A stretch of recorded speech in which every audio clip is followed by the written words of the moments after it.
UNICEF estimates that 12 children who live in extreme poverty die every minute of every day. They die because they don't have access to clean water, they die because they don't have enough to eat, they die of malaria or of intestinal worms, something we don't even let our pets suffer from. It's a horrifying truth, and what's maybe even more horrifying is that these deaths are easily preventable. For $3, a child could get a mosquito net for her bed that would protect her from malaria. To cure her of intestinal worms, a dose of medicine costs less than 50 cents. As for food, you could probably feed her with the loose change in your pocket. We have this money. I definitely have it. You probably do. So why are all of these children dying?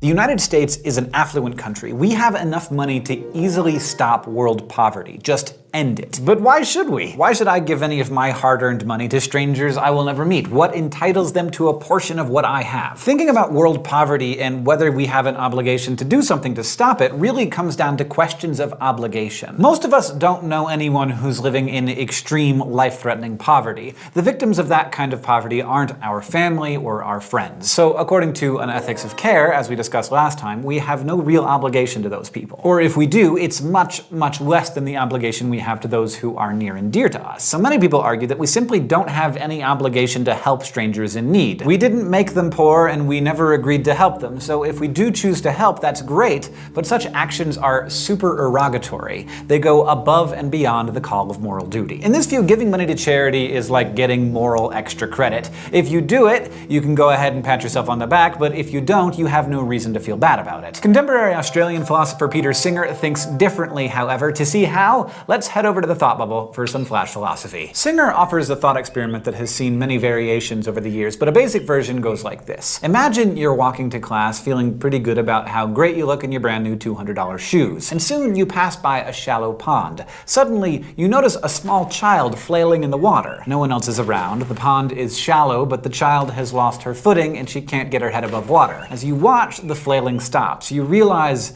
there's very little time. You could easily wade into the water and pull her to safety, but if you take the time to remove your shoes, it'll be too late. You know the muddy water will ruin your new purchase.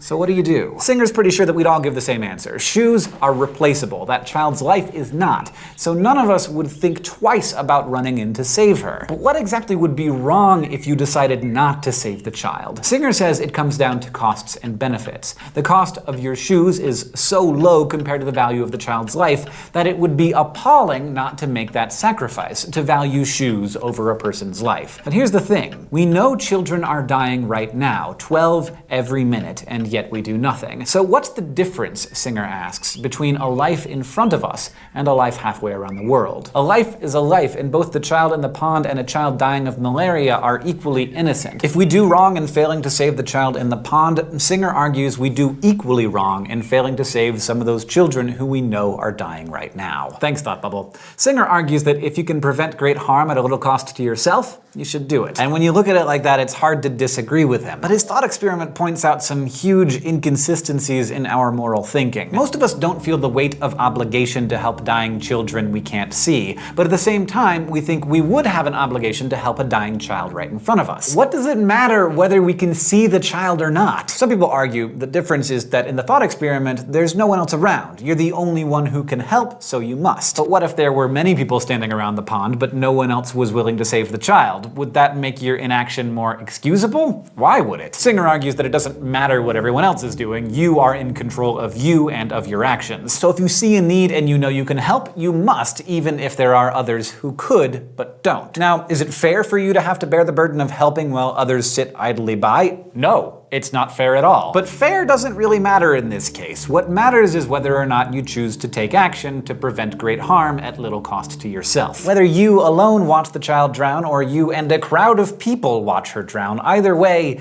you've failed spectacularly as a moral agent. And Singer says the same goes for world poverty. If everyone in America donated just 1% of their income to help people in extreme poverty, we could save so many lives. Now we know that everyone isn't going to do that, but according according to Singer, each of us is responsible for our failure to help, regardless of what everyone else is doing. Now, 20th century American philosopher and ecologist Garrett Hardin took issue with much of Singer's reasoning. Instead, he offered what's known as the lifeboat analogy. Imagine, Hardin said, that 50 people are on a lifeboat with room for 10 more, and 100 people are in the water begging to be let aboard. Hardin said that if we understand that all life is equally valuable, then we have to admit all 100 of them. But of course, that would be too many for the boat. It would sink, and then we'd all die. So maybe we only allow 10 people on board. But which 10? How do we make that decision? But even if we had some way to choose between lives, Hardin argued that filling our boat to capacity is still the wrong answer. By leaving those 10 spaces empty, we'd have more resources for those on board, maximizing their chances of survival. Those people in the water are doomed, Hardin said. They're doomed because they don't have a boat, and they need a boat of their own if they're gonna make it. Helping a few of them out doesn't really solve any problems. If anything, it draws out their suffering. Okay, here's the thing about this analogy. The lucky people in the lifeboat, Hardin said,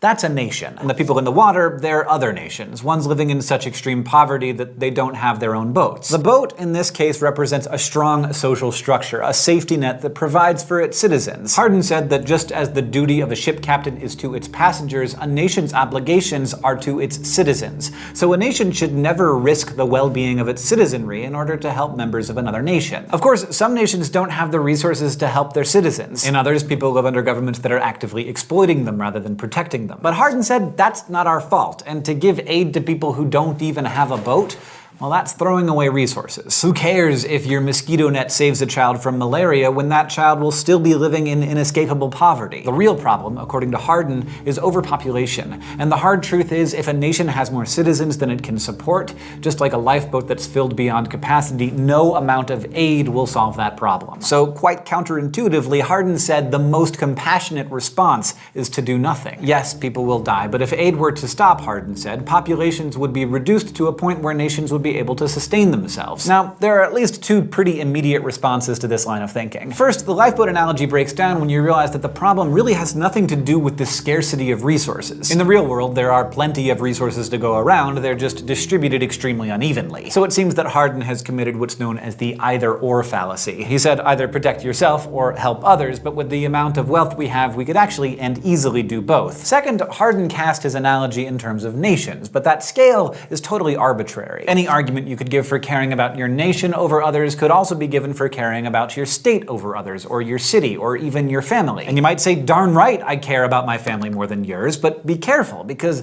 isn't that just like arguing that you only have to pull that kid out of the water if she happens to be related to you? Morality calls for us to not draw arbitrary lines when it comes to who deserves help and who doesn't. A lot of people, like Singer, think that the only non-arbitrary line is to say that there's really only one boat, and we're all in it, so we've all got to help. Everyone. So what do you think? Are you in your own boat?